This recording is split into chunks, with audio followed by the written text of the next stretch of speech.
ओम श्री गणेशाय नमः। भक्तजनों, आप सभी को बुधवार व्रत की हार्दिक शुभकामनाएं।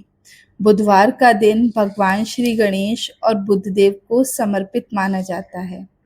जो भक्त इस दिन श्रद्धा और भक्ति के साथ व्रत रखते हैं, पूजा करते हैं और व्रत कथा का श्रवण करते हैं, उनके जीवन से सभी बाधाएं दूर होती हैं।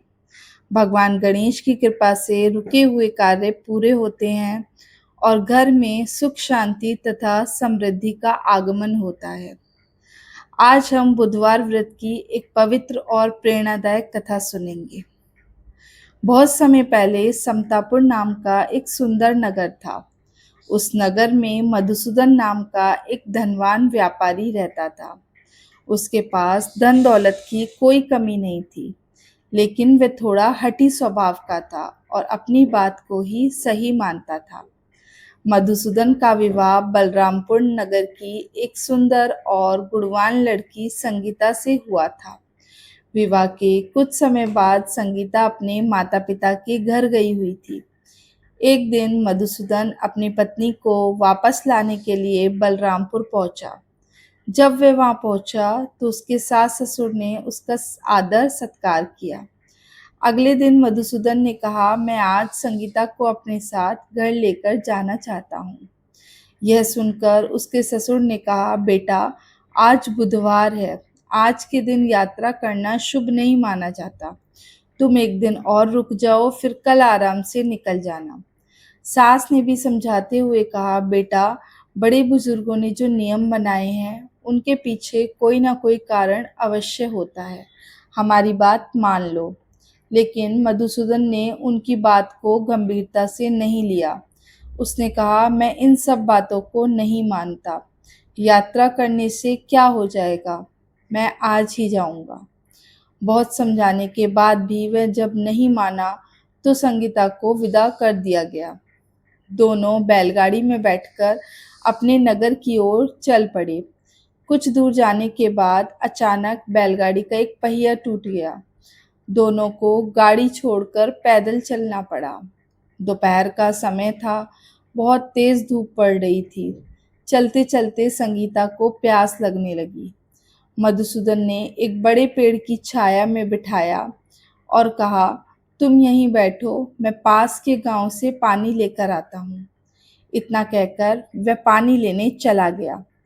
कुछ देर बाद जब वह पानी लेकर वापस लौटा तो सामने का दृश्य देखकर उसके पैरों तले जमीन खिसक गई। उसने देखा कि संगीता के पास उसकी ही तरह का दिखने वाला एक दूसरा व्यक्ति बैठा हुआ है। उसका चेहरा, कद, कपड़े और आवाज तक बिल्कुल मधुसूदन जैसी थी। मधुसूदन हैरान रह गया। उसने गुस्से में पूछा, तुम कौन हो और मेरी पत्नी के पास क्यों बैठे हो? उस व्यक्ति ने भी उसी गुस्से से जवाब दिया, यह मेरी पत्नी है। मैं इसे अपने ससुराल से लेकर आया हूँ। तुम कौन हो जो मुझे परेशान कर रहे हो? यह सुनकर मधुसूदन क्रोधित हो गया। उसने कहा, झूठ मत बोलो, यह मेरी पत्नी संगीता है। मैं इसे यहाँ बिठाकर पानी लेने गया था। दूसरे व्यक्ति ने कहा, झूठ तो तुम बोल रहे हो। पानी लेने मैं गया था और अभी अभी अपनी पत्नी को पानी पिलाकर आया हूँ। दोनों के बीच बहस बढ़ती गई और देखते ही देखते झगड़ा शुरू हो गया। संगीता भी बहुत परेशान हो गई। वह दोनों को देख रही थी, लेकिन दोनों बिल्कुल एक जैसे दिखाई दे रहे थे। वह पहचान ही नहीं पा रही थी कि उसका असली पति कौन है। कुछ ही देर में वहां बहुत से लोग इकट्ठे हो गए। नगर के सिपाही भी वहां पहुंच गए।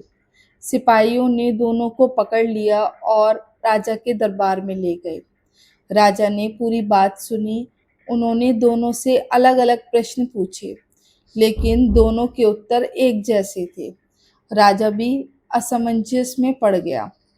उन्होंने संगीता से पूछा, तुम बताओ तुम्हारा पति कौन है? लेकिन संगीता भी कुछ नहीं बता सकी। आखिरकार राजा ने कहा, जब तक सच्चाई का पता नहीं चलता दोनों को कारागार में डाल दिया जाए। यह सुनकर असली मधुसूदन बहुत डर गया। उसे अपनी गलती का एहसास होने लगा। तभी अचानक आकाश में दिव्य वाणी गूंजी, आकाशवाणी हुई, हे मधुसूदन, तुमने अपने सास ससुर की बात नहीं मानी। उन्होंने तुम्हें बुधवार के दिन यात्रा ना करने की सलाह दी थी, लेकिन तुम अपने अहंकार में उनकी बात को अनदेखा कर बैठे। यही कारण है कि आज तुम्हें यह कष्ट भोगना पड़ रहा है। दिव्यवाणी सुनते ही मधुसूदन की आंखें खुल गईं। उसे अपनी गलती समझ में आ गई। उसने हाथ जोड़कर भगवान बुद्धदेव और श्री गणेश जी से प्रार्थना की। वह बोला, हे प्रभु, मुझसे बहुत बड़ी भूल हो गई है। मैंने बड़ों की बात का सम्मान नहीं किया। कृपया करके मुझे क्षमा कर दीजिए। मैं वचन देता हूँ कि आगे से बुधवार के दिन आपकी पूजा करूँगा, व्रत रखूँगा और आपके नियमों का पालन करूँगा। मधुसूदन की सच्ची प्रार्थना सुनकर भगवान बुद्धदेव प्रसन्न हो गए। उसी क्षण वह दूसरा व्यक्ति अचानक सबकी आंखों के सामने से गायब हो गया। यह चमत्कार देखकर राजा, सिपाही और वहां उपस्थित सभी लोग आश्चर्यचकित रह गए। अब सभी को समझ में आ गया था कि ये भगवान की लीला थी। राजा ने मधुसूदन और संगीता का सम्मान किया और उन्हें आदरपूर्वक विदा किया। दोनों खुशी खुशी अपने घर की ओर चल पड़े। थोड़ी दूर जाने पर उन्हें अपनी बैलगाड़ी भी मिल गई। आश्चर्य की बात तो ये थी कि उसका टूटा हुआ पहिया भी अपने आप ठीक हो चुका था। मधुसूदन ने भगवान को धन्यवाद दिया और अपनी पत्नी के साथ सुरक्षित घर पहुंच गया। उस दिन के बाद उसने कभी भी बड़ों की बात की अवहेलना नहीं की। वह हर बुधवार भगवान गणेश और बुद्धदेव का व्रत रखने लगा। धीरे धीरे उसके जीवन में सुख, शांति और समृद्धि बढ़ने लगी। उसके सभी कार्य सफल होने लगे और उसका परिवार आनंद से रहने लगा। भक्तजनों, इसलिए कहा जाता है कि हमें कभी भी बड़ों की बातों को अनदेखा नहीं करना चाहिए। भगवान के बताए नियमों का पालन करना चाहिए और श्रद्धा से बुधवार का व्रत भी रखना चाहिए। जो स्त्री या पुरुष श्रद्धा और विश्वास के साथ बुधवार व्रत रखता है, कथा सुनता है और भगवान गणेश की पूजा करता है, उसके जीवन के सभी विघ्न दूर हो जाते हैं, रुके हुए सभी कार्य पूर्ण होते हैं और घर में सुख समृद्धि का वास होता है। बोलिए विघ्नहर्ता श्री गणेश भगवान की जय।